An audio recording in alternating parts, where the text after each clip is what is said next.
You are now listening to Bull Hook Golf, an unfiltered golf podcast taking you inside the ropes with unfiltered stories, insights, analysis, and exclusive interviews. Welcome back, everybody, to Bull Hook Golf, the podcast. This is episode number 60, and we are going to have one heck of a show for you here today because we've got a lot to talk about.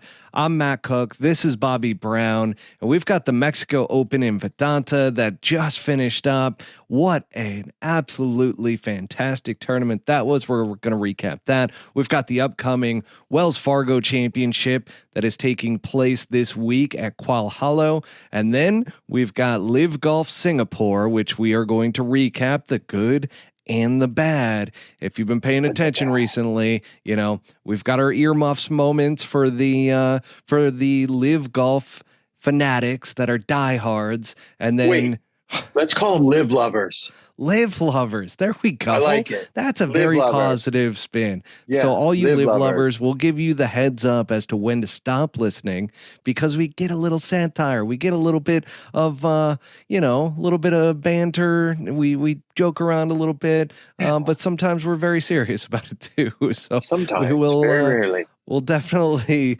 talk about that. But let's start off, Bobby, with the Mexico Open at Vidanta. Let's recap that here. Tony Finau goes on and takes out John Rahm.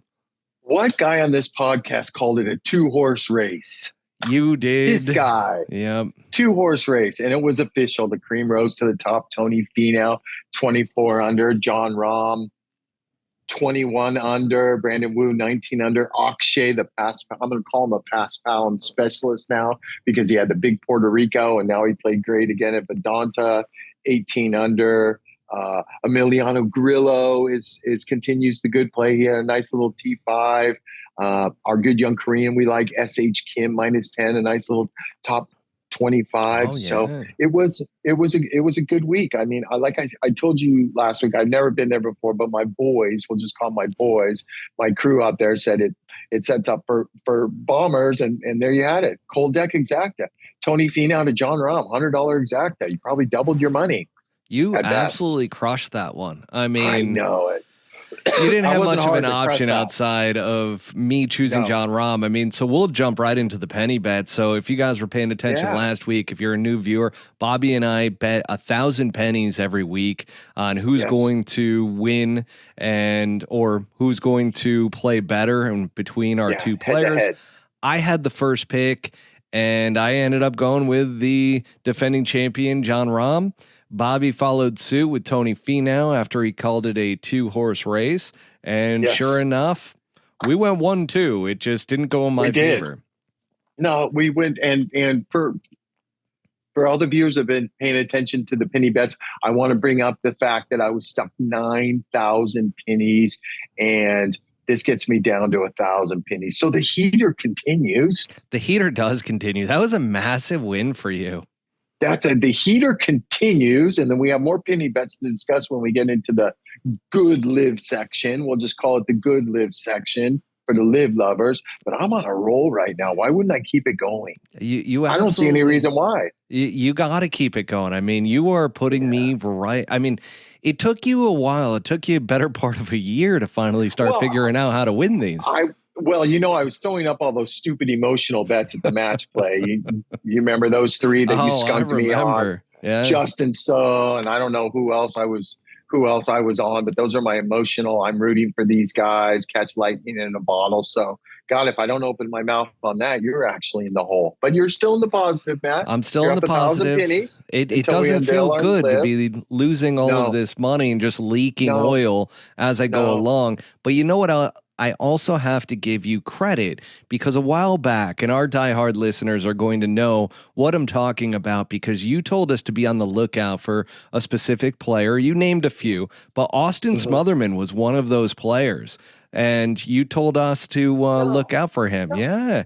No, you got that wrong. I'm anti-Austin Smotherman. He's the one who fired my son. Are you being smart now? Listen, I pick a better player than Austin Smotherman. Oh, so, even though I'm just the natural reaction out of you when I tee that up. Oh man, that's so good.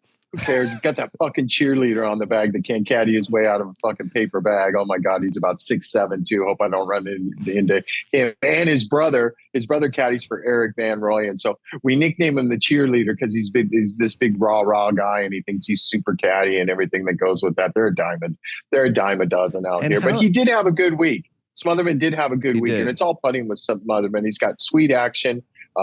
Daniel's still friends with him, but I can still hate on him. And he drives it really, really good. I don't think he chips that well. That was Daniel's big thing with him. But good. It's a good week for Smotherman. You know, he wouldn't have never kept his card this year if the LIV guys didn't bail. He was, you know, remember he bogeyed the last hole or double bogeyed the last hole at Wyndham last year to lose his card. And then the LIV got more LIV guys left, and they let him. Well, yeah, he got back in. We all gained from that. He's not the only one that gained. We all gained from that. So good for Smotherman. He's got a baby on the way. He needs the money. He's got a wife at home, obviously, and I don't know much about her. Just being peppy positive over there. Yeah, you know, I know. It started in a dark place, and then it lightened up. You brought the light in. It's fantastic. Now, our listeners will also know that about a few months ago, I was talking about how good Akshay Bhatia is and how good his swing was looking. I didn't agree with you. You did not. And look at this. But fourth place. I admitted that I was wrong. Well, hell, he'll make $5 million a year every year if they play on past power. Oh, wow. Bobby is saying he's a one-track pony. No, I did not say that. That sentence never came out of my mind, but I hate being wrong. Obviously, the kid's 19 or 20 years old. It's so funny. I watch every lefty swing looks long and lanky to me for some reason. And I don't know why that is. Lefty, him, they all have great rhythm. Brian Harmon. I mean, I don't know, man. I don't know why I had it in for this kid. Cause you know, I just thought he didn't go to college and he didn't enjoy the process of college golf and that kind of stuff. But real jaded. Yeah, I was a little jaded. He's from Raleigh, North Carolina. Obviously has a big, huge future. I think both of his parents, a shocking last name, Bhatia. I think both of his parents are doctors, so he probably didn't need to go to college because they're probably not hurting for some jack. That's for sure. But I'll give him a shout out. He played great. You know, only got beat 6 shots. He was in the mix. I'll tell you what the big deal was John. You know, obviously Tony got off to a good start, and John didn't get off. John got off to an okay start. He didn't play very good. I think it was on Friday. But I was talking to a caddy buddy of mine who works for Michael Kim. His name is Heath Holt, and he was paired with John Rahm, I think, on Saturday. And I think he shot 61 on Saturday, didn't he? He plugged it under the lip of a bunker on 18 or something like that. So he didn't have an eagle look. He had a chip for 59, but Heath Holt said it looked like it was a 57.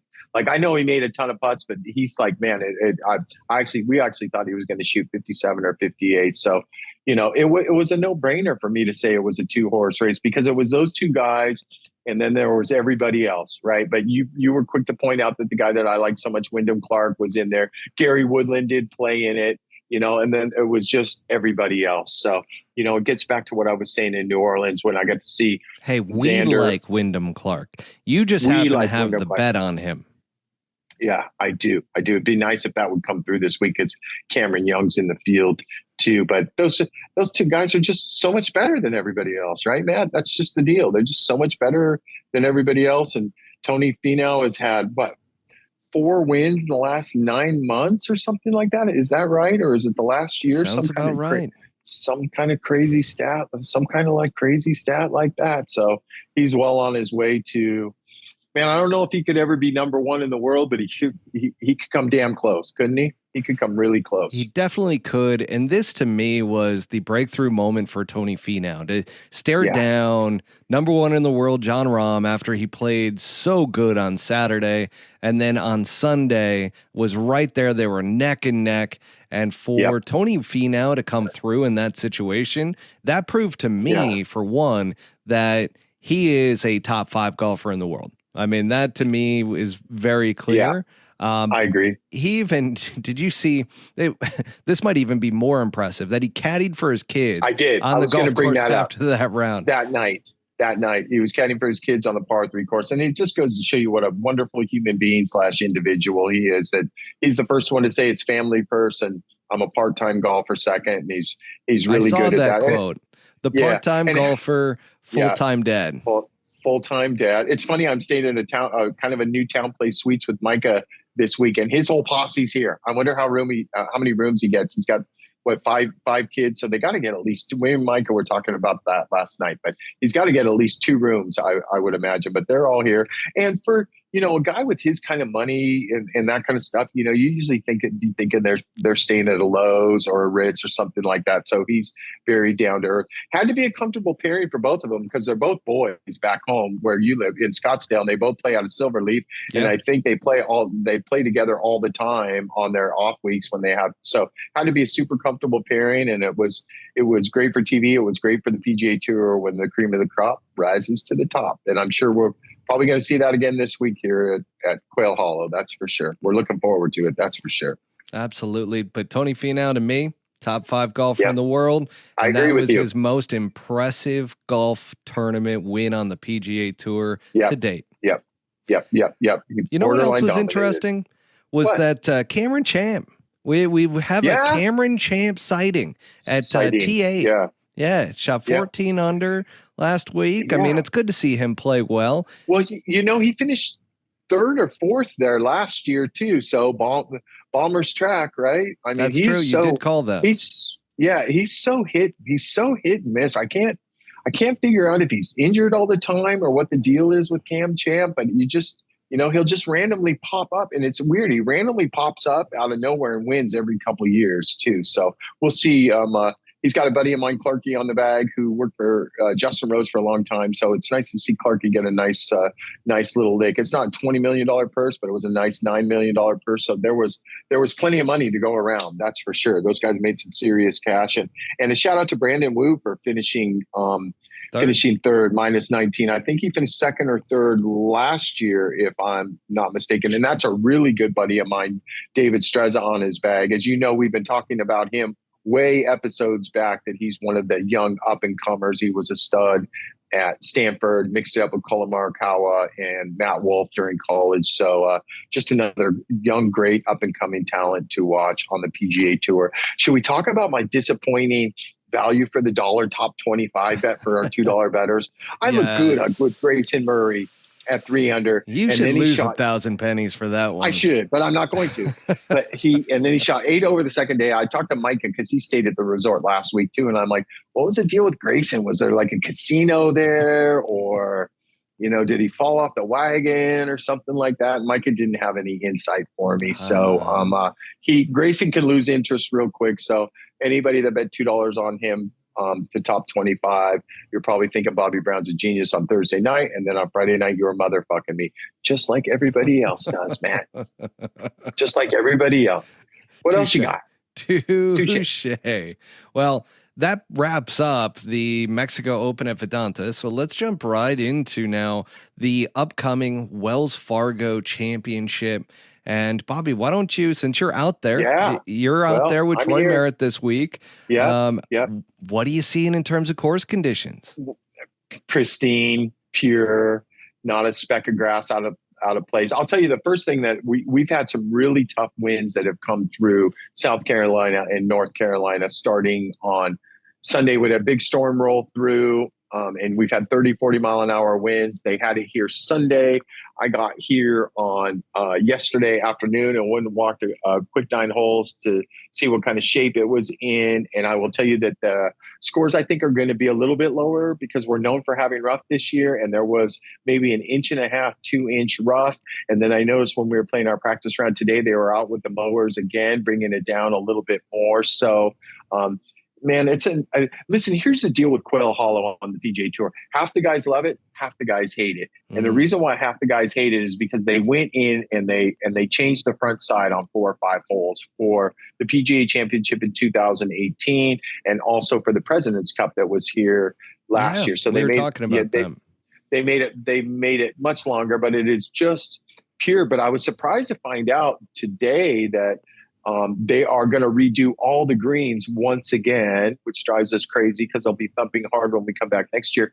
Because apparently whatever grass, and I'm not sure what grass they have on it, it's some kind of bent, it looks like to me. But whatever grass they have, it is susceptible to some kind of diseases. So there is a few, I don't know if you'll tell on TV, but there's a few rough spots, some patchiness. And I don't know if it's nematodes or if I nematoids or nematodes, whatever that fungus is that gets in the greens, but looks like they're going to blow them up again. And that was one of the bitches we had here, because there's a par 3 on the front that's a new hole, number 4, which is really just a 7 or an 8 iron, but the green wouldn't hold for almost 2 or 3 years. So I think we're going to have to deal with that next year. But the course is magnificent, perfecto, and looking forward to getting this week going. I think it's a longer golf course, but I shared with you last week that the reason why caddies like this is because the backside has a kind of a drivable hole and a par 5 right after it. There's 2 hittable par 5s, and you feel like as a caddy that if your guy's within 5 shots of the lead with just 9 holes to go, you can really do some damage and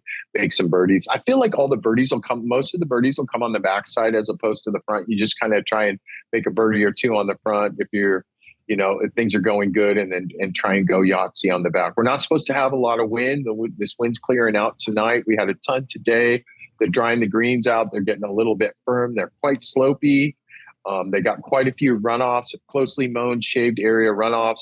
I did notice that every entryway into the green, you can kind of chase things up, even though there's quite a few elevated greens. They have that real firm bent grass. It's almost like a putting green, 20 or 30 yards short. So you can hit all kinds of different shots in there. And I hope we make 2 cuts in a row. That would be nice. Let's get a little streak going for yourself, right? Yeah, why not? I need some cash, dog. All these other caddies are making tons of money, and me, I'm just a multi-hundredaire. Thank God I'm whittling away our debt. Fair enough. I don't know where to take it from there. Let's talk about the field. Because Rory McIlroy's finally back after his disastrous Masters. Yeah. I heard his press conference today. They asked him why he WD'd at RBC, and he said he was in a bad mental spot. I don't know how you can be in a bad mental spot when you're probably worth close to $1 billion, but that's what he told everybody. So it'll be nice to have Rory back here. Obviously, he's had some great success here in the past. You get a mixed bag of winners here. You get a guy like Rory that's won here before in the past. James Hahn has won here in the past. I tell you, it's a bomber's track. I think Brian Harmon won here in 2017, if I'm not mistaken. Ricky Fowler's won here. Max Homa popped his cherry here, didn't he? Max Homa's won here. So I'm sure all those guys. Winner. And he was last year's winner. And that was the second time he's won this, I think, isn't it? Was it the second time he's won it? Oh, that's because he hasn't won 6 times in a year. Yeah. No, I think that's the second. I think that's the second time. I think you're right. Yeah. He's the second time that he's won it. So obviously he'll be tough this week, but they're all here, right? Designated event, $20 million purse. Excuse me. Here we go again.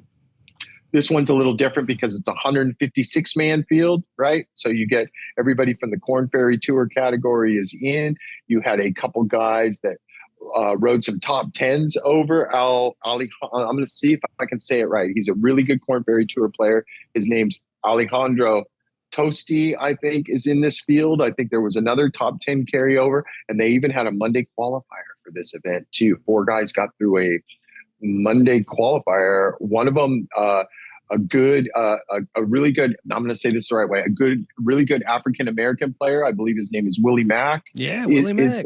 Willie Mack's in this field. He Monday qualified. Remember. I think there's a kid that 3 of these Monday qualifiers. So the deal is 3 of these Monday qualifiers played 27 holes in Alabama last week on the Korn Ferry Tour, drove 7 hours through the night, got to their respective hotels or 1 or 2 in the morning, got 4 or 5 hours of sleep, went and played a Monday qualifying course blind, had never seen it before, and 3 of them got through. So that's a pretty good story. So there's some serious jack on the line for people that don't have serious status or don't have any PGA Tour status. So it's always a good story because 1 or 2 of those guys will show up. I'm not saying they're going to be in the mix to win it, but they got a chance to make themselves some serious cash with $20 million purse and 50 some $1,000 dead last. So should be a great week, man. It's Quail Hollow. I look forward to it. It's awesome. I love it, Bobby. Love your passion for it. Want to get into the penny bets? Yeah, let's go. I guess I get first pick, right? Yeah. I'm going to take. I'm going to take Max Homa, wow, the specialist. You know what? You know Wow. what? You know how I Why? love to go with those. You know how I love to go with those Koreans and everything like that. And I know that they all played pretty good here in the President's Cup, but I just don't see this as shaping up as a South Korean invitational this week. So I'm getting away from what I usually do, picking usually Sungjae or Siwoo in that category. So I'm going to go with Max. I know he hadn't played great his last tournament or two, whatever, but I'm going to go with the horses for courses out here. I mean, when you're a two-time winner, it's got to be something about this course you really like, and you've had some good vibes, and you just kind of pick up where you left off. So I got Max Homa. Who would you be picking? Which top 5 player in the world would you be picking? That's an interesting one, Bobby. So going with Max Homa.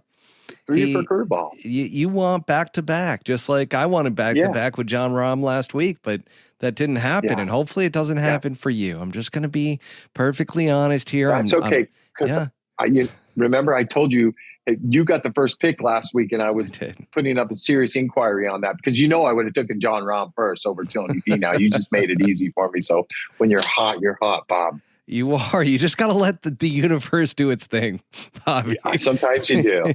Now, so I'm going to go with the hero pick here.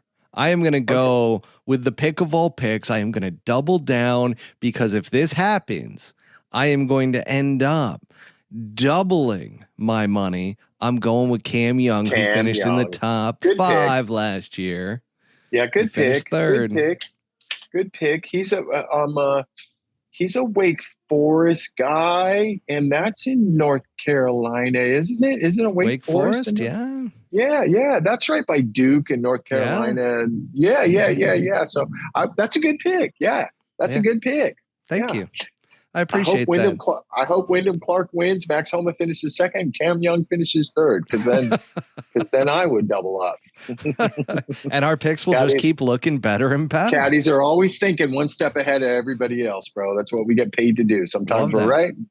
A lot of times we're wrong. That's for sure. Let's talk about caddies with the latest big news that just broke because at the practice round today, there is. Why don't you break the news here, Bobby, in the caddy world? Well, it's funny. I walked in yesterday and I sat down and I sat with LaCava, and I'm like, well, what are you doing this week? And he goes, I'm working for Cantley this week. And I'm like, okay, which I didn't think that was any big of a deal because he's come in for Cantley randomly here and there when we call him Rev. When Rev has some family stuff with kids at home and that kind of stuff. So I didn't even put two and two together. And then buzz started going around on Twitter or something like that LaCava, and I haven't talked to Joey about it, that LaCava has taken the full-time position. But the more articles I read, the more vague it is. Like the one that I'm going to pay attention to the most is the one that from Mark Steinberg, Tiger's agent, who said that Joey called Tiger gave him his blessing and that kind of stuff. And it's for the foreseeable future. So we'll see how long that lasts. That sounds pretty permanent, Bobby, until Tiger, makes a miraculous comeback at next year's Masters after he has no more foot pain. Did you read that article, by the way, about the fact that surgery that he's having, it's far enough healed now to where basically they can just fuse it all together and then he's going to have no more pain in the foot? Yeah, I did also read an article too that the reason why he decided to get this surgery is because he'll be able to play better. He'll be able to play better golf, and he'll be able to walk. And we all know the deal that he's still striping it. It's just the whole walking thing that's getting him down. But I'll tell you a funny story. What a coincidence story. But as I've said 500 times, we played with Xander and Cantlay, Sunday at New Orleans. And we got off to the horrendous start, and I was standing on the back of 4 green as we were 3 over, and I wasn't in a very good mood like any caddy would be in that format. And Rev was standing next to me, and he said something to me. I was just sitting there kind of pouting in my own world, and he goes, "You having fun yet, Bob?" And I'm like, "God, I hope we just make a few more birdies and get the horse in the barn and have a nice week." And he goes, "I'm just trying not to get fired, right?" And I was like, "Oh, yeah." And I said something to him like, "You're not, he's been working for him for 6 years. They've won everything. They never seem to have a bad week. He very rarely misses a cut if he ever does." And I'm like, "Oh, you're not fireable." And he looks at me dead face, and he goes, if your job is a caddy, you're always fireable. And I'm like, it went through one ear and out the other. And then this happens this morning, and I'm like, holy shit!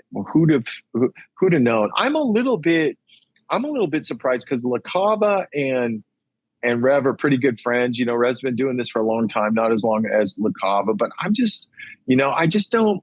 I've known Patrick for a long, long time. I mean, he played high school golf against my son. I told you, I've known him since he first came out at Travelers in 2011. I knew all about him because his coach is Jamie Mulligan from Long Beach, Virginia Country Club. And I work for all of his guys, Thomas Sulo, Mallinger, a bunch of guys, Travis Johnson that have worked with him, John Merrick.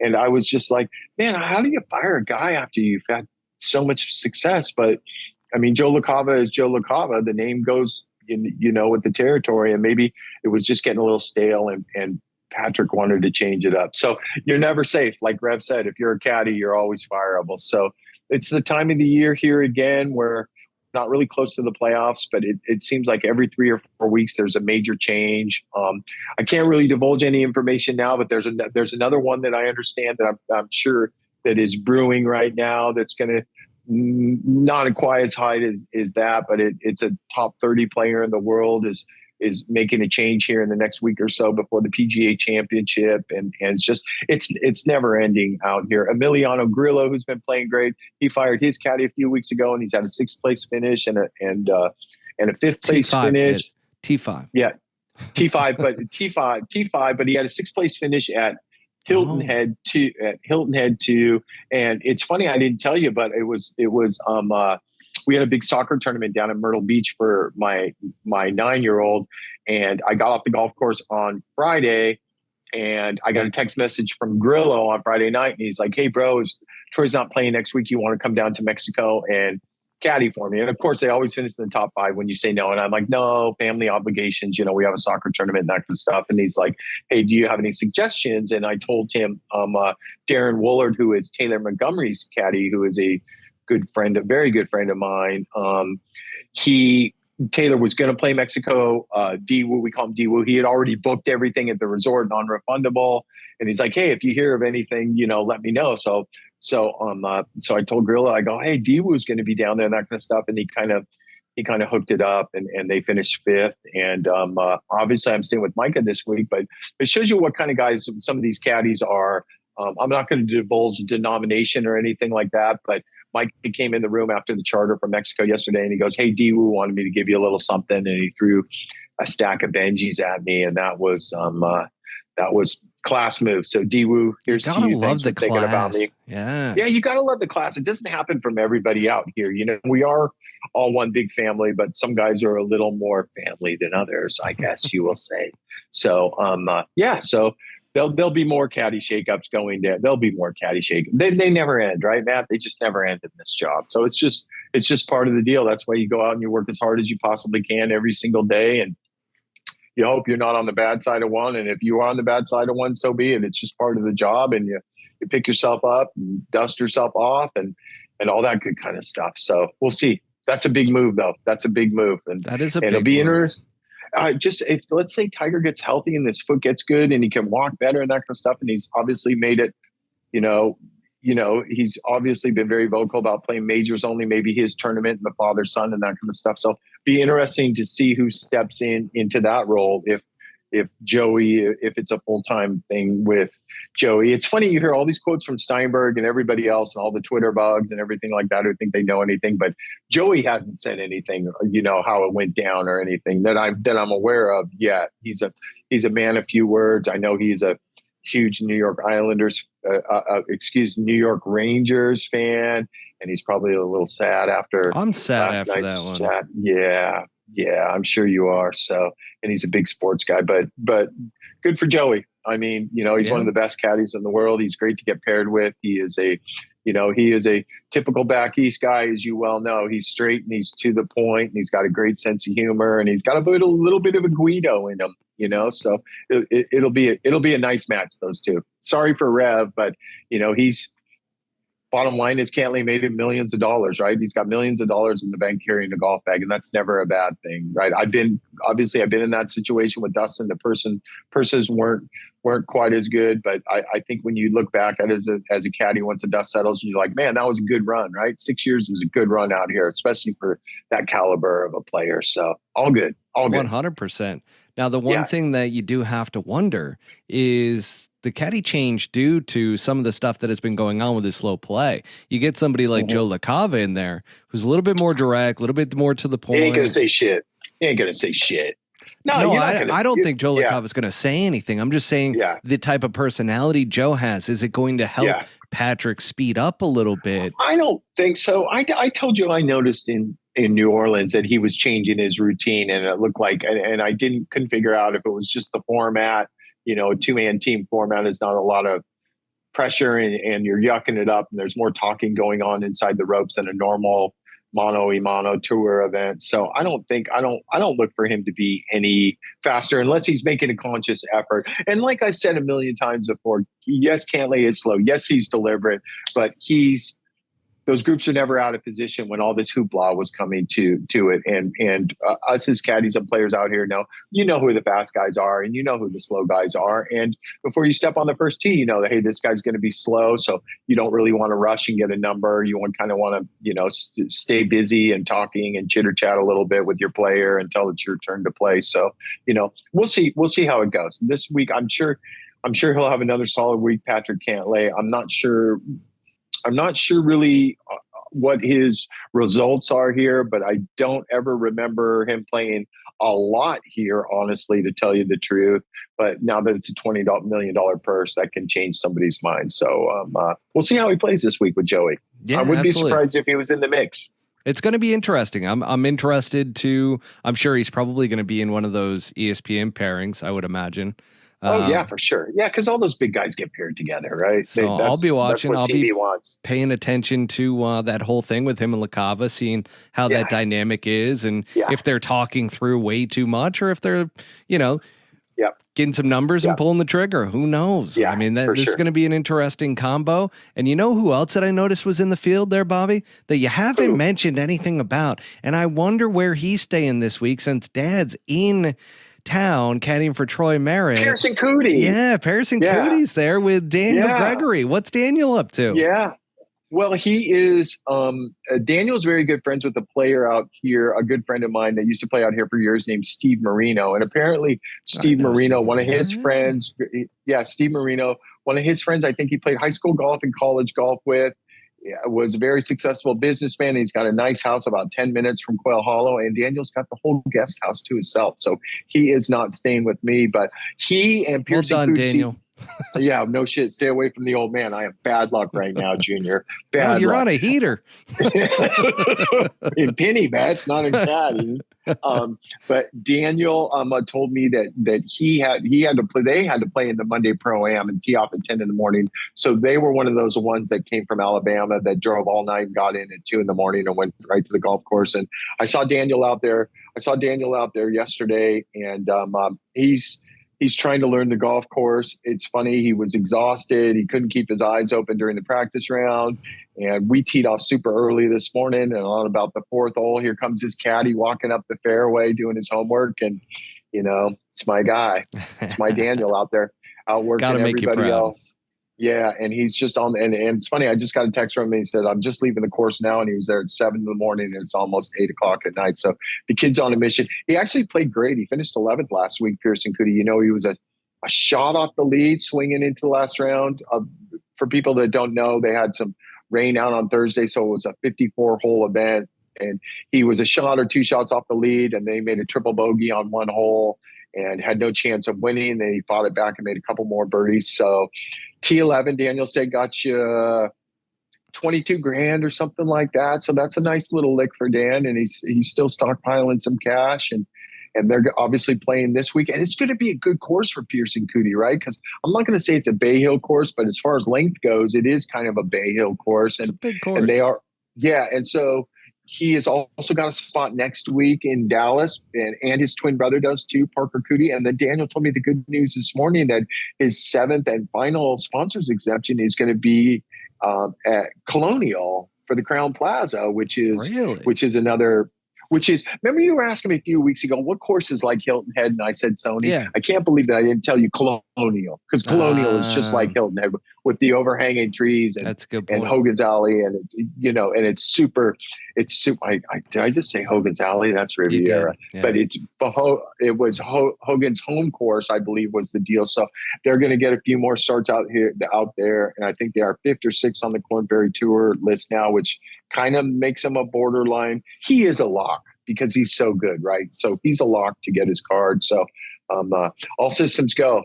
All systems good player, go for that Dan, Pearson man. Cootie. Keep working hard, Dan. Good player. Good player. Yeah.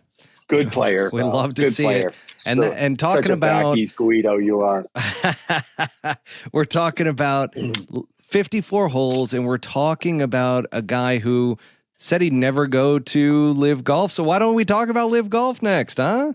Well, let's go, because this is what the people pay their money for on this podcast. Absolutely. So now we've got LIV Golf Singapore. We're going to recap that. This is the good. Okay, Bobby. Yeah. So Bobby's still learning the ground rules, everybody, that when we get to the bad, that's when the earmuffs come on for the LIV lovers, which is our new name for all those LIV Golf fanatics and enthusiasts. We don't want to act like we're killing your puppy dog or anything like that. Yes. So we're going to give you fair warning as to when to stop listening.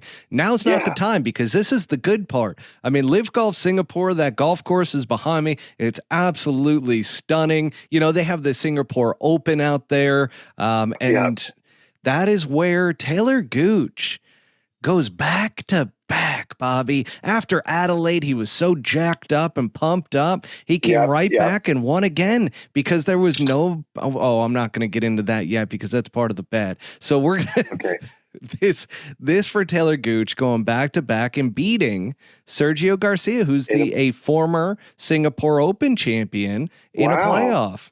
How about that? Wow. I did not know that, but I do know that they were both at 17 under, and Taylor clipped him in the playoff. Do you know what it does for?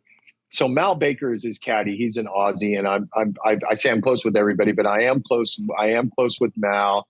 And I don't know a lot of details, but I know that Mal's wife has not been very healthy for years, and they have medical bills and something that's not really covered well by insurance. So I know that every penny that Mal makes goes to take care of his wife, as it should. And that is a quick $800,000, $800,000 in 2 fucking weeks for a caddy, man. Bobby, 800.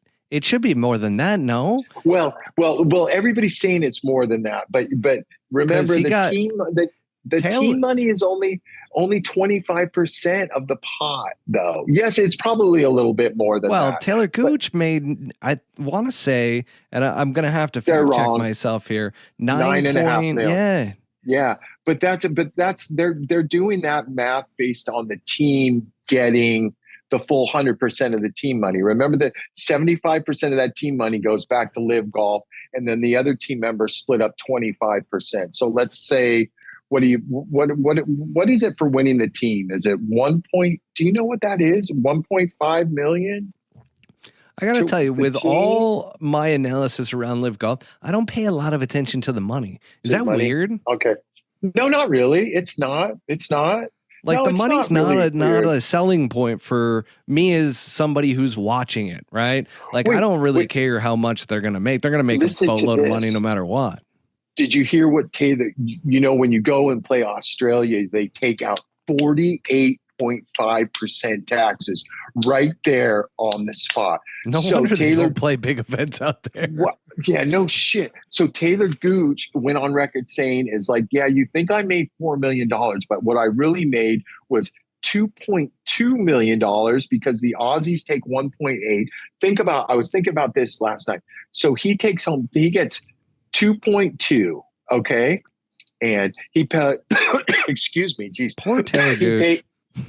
Well, it gets better for him in Singapore. So he makes 2.2. He pays Mal $400,000. That's 1.8. He gets retaxed here, which is probably another $400,000 or $500,000. So after all said and done, he is making $1.4 or $1.5 million.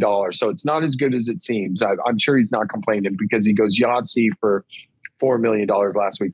But that's a hell of a lot of money. Speaking of money, I mean, that's a hell of a lot of money. And to win in a playoff back-to-back, is the first guy on LIV to do that.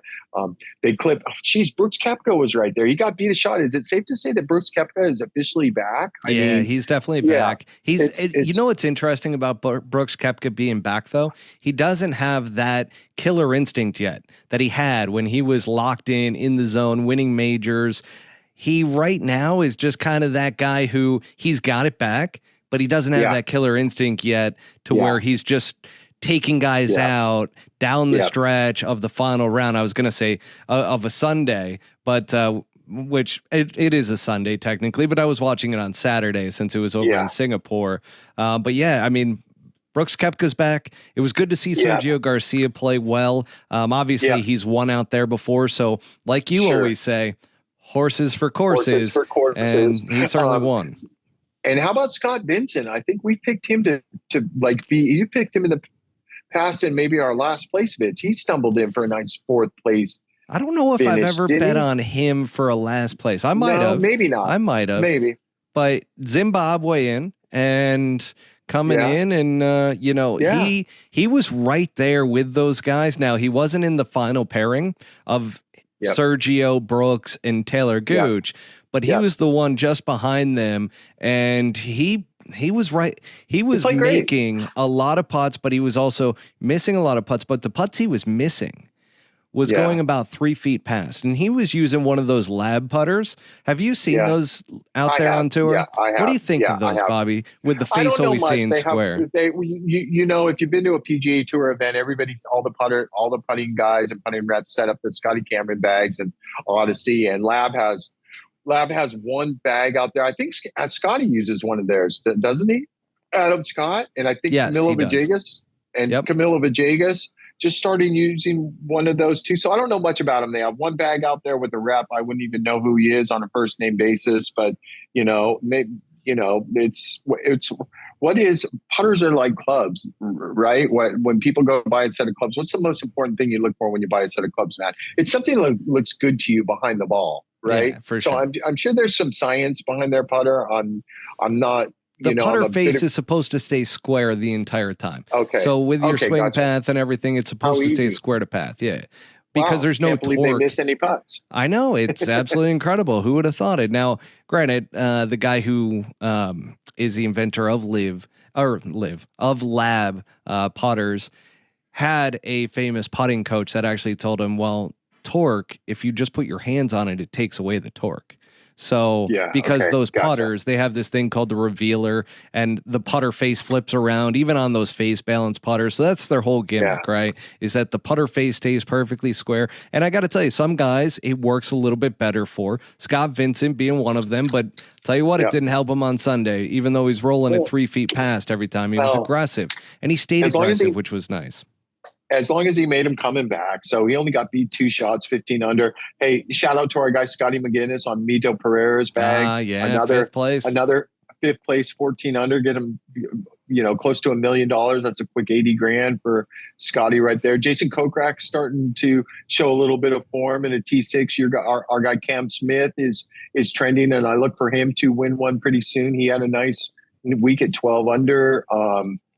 Harold Varner had a good week. I like Harold as a person. I'm not the biggest fan of how he's a big talker and that kind of stuff. And I just don't feel like he's earned how do I say this? I don't feel like he's earned the right yet to be some, big superstar because he was just a little bit, but he's just an average golfer, but he had a nice week at T8, even though, he did his little dance moves up there in the podium, and the dance moves were solid. A lot better than the Windows 95 launch. Well, for sure. Well, Fat Boy can't dance. I mean, Jesus Christ, he can eat and drink and probably do some other things pretty good, but he definitely can't dance. So, Mickelson, I guess that's a good. Everybody's talking about how Mickelson's back and everything like that. All the LIV guys, he's not back. 9 under, T13.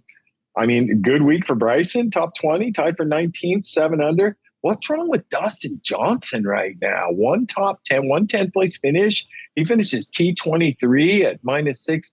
But Are we in? No, Can I not shit yet. on? Not yet. God, Not I want to yet. shit on Perez. You gotta man. hang on to it. You gotta hang on Okay, to it. there's We'll all get the to the good four stuff I aces and got. everything. So then That's all the good stuff. Well, now Taylor Gooch, after going back to back, is coming back home to Tulsa, and they're playing that great golf club, Broken Arrow, at Cedar Ridge Country Club, May 12th through the 14th. Everybody, so that's in 2 weeks. Which once again, now we get the 1 week off to where we don't have LIV Golf coming up that we don't get to talk about.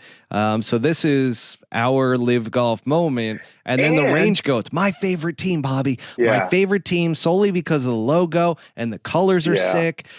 RangeGoats, they end up winning the team event. We got Bubba Watson, Taylor Gooch, Harold Varner III, like you were talking about with his dance moves. And then we got Thomas Peters, who is the new member out there who joined this year. They've got a solid team. And we're going to jump into some of the other teams as we get into the earmuffs moment, but it's not that time yet. Well, we've two other things real quick. Fireballs, that's Sergio's team. They finished second. And the Crushers actually finished third. So that was an interesting one. They did. So on the team thing, so the aces, is it aces? The four aces. Or is it? So the four aces. Well, it's three aces and a jack and an eight. We know who the eight is. I can't hate yet, but they still have a nice commanding lead in the team standings, right? They have 96 points. I think the Torque have 64. It's pretty tight after that. The Fireballs have 62. Your pink and black team, I don't know what you see in them. The RangeGoats, man. Yeah, great pink and team. Black team. Great team. 59. I liked your color coding. I like how Mook, our Aussie guy, always like, oh, I like the black and pink. Yeah. Yeah, you like it when I move that around, huh? Yeah, geez Louise, Mook. What are you doing? You really do like this podcast. Taylor Gooch took a nice little lead in the individual standings with 92 points over Peter Uline, 73. Charles Howell's kind of fading a little bit. He's at 69. Brooks Koepka's at 66. Mito's solid at 7th with 47 points. Cam Smith slowly but creeping up into 9th with 45 points. Lefty, he's not back, man. 35th, 7 points. He actually doubled the points he had from the week before. And whatever happened to Bryson DeChambeau, 38th at 5 points. What if he finishes like 44th or something like that? And gets relegated. You can't relegate a captain. Can you relegate a captain? I don't know. I don't think you can relegate a captain. In their contracts too, because he's a team owner as a captain. Yeah. He's got another year left on his contract or whatever. That could just be a bad contract. Yeah. What about bad? We got all right, hang on. Before we get to the bad, there's one other topic, which happens to be the U.S. Open, and two guys ended up getting their invite. So Taylor Gooch gets his invite because the PGA, So a day not after, the U.S. Open, the PGA Championship. Sorry, PGA Championship. You're right. My bad. Yeah. So PGA Championship, he gets the invite. It came a day after they had changed the qualifications to get in. And he was out. They changed the qualifications for the U.S. Open and bumped him, and then the PGA Championship the next day gave him a spot. Oh, do I have that mixed up? Yeah, you got it backwards. The U.S. Open whacked him with their qualifications, wouldn't let him in. And then maybe somebody at the PGA Championships like, oh, this isn't right. So they gave him a spot. And they fucking gave Ani Lahiri a spot. That's why I wanted to ask you about that. Hang on. So that's the good that Taylor Gooch, he deserves it. He's in the PGA Championship. Now, all you LIV lovers, all you LIV golf fanatics and enthusiasts, please put on your earmuffs or just stop listening to the podcast right now. This is your warning. This is your final warning, because now we get into the bad, Bobby. We get into the bad. And what the fuck is going on? Ani Lahiri gets a invite to the PGA Championship. I don't understand it. I don't either. I'm still a little bit of shock. Maybe because he's from India or something. They want a minority diversity in there. I guess. Jesus Christ! They let the Club Pro Championships going on this week. They're finishing up their third round, so they got 20 Club Pros that are going to qualify here in a day or two, and then they go and give Ani Lahiri. I mean, I think there's other choices. You could have gone there, but there must be some politics to that. Wouldn't you agree, Matt? I would have to agree, because I don't understand how he gets an invite or how he would have even qualified to get an invite. Yeah. I don't see it. They do that. They give out one or two obviously special exemptions, because they gave one to Sung J Im at Belle Reve, I'm going to say in 2018, when he was a Corn Ferry Tour member, and nobody ever. And yeah, nobody but why ever Anibal Lahiri? I don't know. Yeah, I don't know, man. It's a head scratcher. That one is. I didn't understand that one when I saw it. And certainly in this bad portion, I mean, I love to jump right into our golf picks, but louder. The crowd goes wild. Now, with our individual picks, you had the cheat code yet again. However, there were some guys that finished worse than him that I could have picked. Doesn't matter. It would have I would have beaten you, but Siwon Kim wins it yet again for Bobby Brown with a 45th placed finish. Damn it. Chase Koepka was one of the guys that finished worse than him. I don't remember the other two, but damn it. I don't either. But do you know what this is right here? That's a 0. That's how many points Siwon Kim has this year. Let me see if I can get it in the light there. That's a 0 right there. Yeah, he's got 0 points. And I saw some little smarty pants on our comments. Said you didn't do your homework. Yeah, but listen, smarty pants, I do my homework every fucking week. That's all I do. My whole life is golf. Ask my wife and ask my fucking kids. I can tell you who the best players are coming out of college. I can tell you what's good with LIV. I can tell you what's bad with LIV. And I can tell you right now, I did my fucking homework. Just because he won, or he's like, oh, Siwon Kim got beat a shot at that golf course last year in the Singapore Open. Well, Siwon Kim wasn't playing fucking Taylor Gooch, Sergio Garcia, Brooks Koepka, Mito Pereira, Jason Kokrak, Cam Smith, Lefty, Bryson, Dustin, Fat Fuck. You know who I'm talking about. Perez. Speaking of him, he's back where he belongs. T36. Oh my God, yeah. 2 under. I'm so happy. Now he fell to 18th on the points list, and I can't see. He's not going to get relegated. I hate it that he's not going to get relegated, but it is disappointing to see. Huh? He's going to fall hard now. He's going to fall hard. You just watch. He is going to fall hard now. He shot his wad. He's done for the year. Done. There you go. He blew his load early. So we got that going for us. And then I got Jediah Morgan, which I was calling Jedediah, which, by the way, everybody, for those of you that think that I was mispronunciating his name last week, that's not the case. I just like the name Jedediah, and I thought it was hilarious to call him that in my pick. And sure enough, I have the golden touch right now of the opposite happening, to where he actually played pretty damn well. He finished tied for 16th. I mean, there's only 48 guys, but when you're picking for the last place, that's the opposite of finishing last. Let me just say this. The LIV Golf is the best exhibition tour in the business. Bobby's taking that stab again.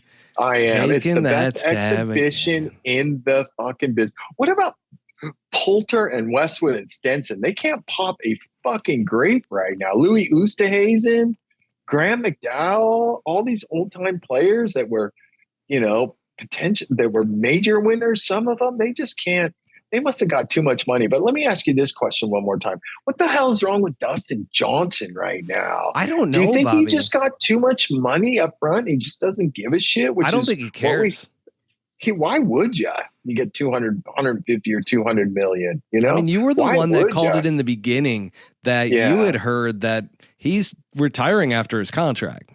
Yeah, well, that is the rumor around town, but I'm also the genius that said Mark King was going to be in by now and Norman was going to be out. We know how that worked out. Yeah. I couldn't be, and I was the guy who said Cantlay was coming too. I couldn't be more wrong. I'm 50-50, just like a good caddy. I'm right half the time. You were spot on in the beginning of a lot of that, and then started to reach a little bit. And it's okay. It's okay. I was trying to get more viewers. I was trying to get more viewers on YouTube. On social media, LIV guys. I just lie now. And I wouldn't have known either way because I just trust you, Bobby. All right, buddy. Now let's talk about the team. Well, we got the team portion. Can I have my moment here where the team comes into play? It's Jesus, all about me it's right the only now. thing that I won this week, which is, and by the way, you might have gotten the first place with Tony Finau winning the Mexico Open and choosing that one correctly. Well, I chose the right team. They finished dead fucking last. The Cleeks, or the Geeks of the Cleeks. That is my team, and I had the perfect pick because they finished dead damn last. Who's on that team? So you ready for this? Yeah. Yes. We've got, it's Graham McDowell. Oh, okay. Yeah, hang on a second. So it's Graham McDowell. We got Martin Keimer, Richard Bland, and Bernd Weisberger. Now, we knew Richard Bland was not going to play well after his embarrassing moment and getting absolutely TKO'd by Eddie Pepperell. So that was part of my rationale behind it. I'm like, oh, Richard Bland is not going to show face with this whole thing. And then Keimer is coming off of his wrist injury, so he was not playing well at all. He's actually one of the worst individual players on the sheet. And then you've got Graham McDowell, who hasn't been to form, and then Bernd Weisberger just hasn't played well at all either. No, not at all, which is surprising to me, but he obviously got 30 or 40 million too much too. Yeah, a lot of these guys just kind of took it easy. I mean, it's going to take some time before, and I said this heading into the Masters, that you could tell guys like Dustin Johnson, Cam Smith, they were not in form. They had not been working hard during the offseason. I mean, shit, you were telling me Dustin Johnson was out on yachts, and you got Cam Smith out there fishing the entire time. When you take off 3 months, it's different than taking off a week. Different than taking off a month, and it hurts your game really bad because there's so much touch in golf and there's so much fine tuning that, like, that's why guys play week in and week out in order to get into the groove and to be under tournament pressure. Granted, you call it an exhibition with LIV Golf. It's a tournament exhibition. I just want to say that it takes time, and I think these guys now know what the mistake is around the fact that, we can't take off that much time and be ready, because Cam Smith is seeing that right now. He's trying to get in form as the season's going along. And if you're going to play well in the Masters, you can't have that situation take place. So it's going to take a few years before guys consistently figure it out and are in form at the start of a season. But I'll go back to your pick with the Ironheads. They finished 7th. So yeah, that's good for them. I mean, I'm not a big fan of Kevin Na. I mean, I like Kev as a person, but Kevin Na, who else is on that team? Danny Lee. I mean, I'm not a big Kim. Siwon Kim. I mean, that's all you need to say right there. So to summarize, we had three penny bets, and I won 2 out of 3. So I'm only in the shitter 1,000 pennies now, and that could all change this week. Is your math right? Well, I thought you were. Oh yeah, fucking caddy, bro. I fucking do math like that in my head, like you that. Do. It's 1,000 pennies. Yep. It was down to 2,000 on my run, and then I got 2 out of 3, so another 1,000 off, and here we are. Damn it! Is that all she wrote? Well, this is your chance to destroy the 4 aces because they're on the downward trend, my friend. They finished but they still 9th. have a command. Yeah, but they got a 96-64 commanding lead. I mean, they just doing right. They're too good. Yeah. I don't know what kind of points you get for winning and that kind of stuff, but I'd be shocked if they didn't win the whole thing. I'd love to see them lose the whole thing, but I'd be shocked if they did. Come on, RangeGoats. Yeah. I'll take your RangeGoats. Pink and black, bro. Pink and black. Listen, you got to go with the lesser of two evils. Yes, absolutely. And the Knicks are on. So I got the Knicks playoff game that has already started, so I'm already late to it. You've got dinner time, which that microwave looks fantastic right at your upper right-hand shoulder. There it is, right there. That's going to be Bobby's dinner. Trader Joe's, he's popping. I got to give a little shout out to Wells Fargo in this tournament. It's the best caddy food of the year. It's like eating in player dining. Steaks, burgers, pork chops. The food is phenomenal. So I grabbed a couple chicken salad sandwiches, almost like it's Augusta, and threw them in the fridge. And that's what I'm going to do right now. Maybe turn on the Lakers game. My 6-year-old had soccer tryouts today, so I got to report to the boss and see how the soccer tryouts went.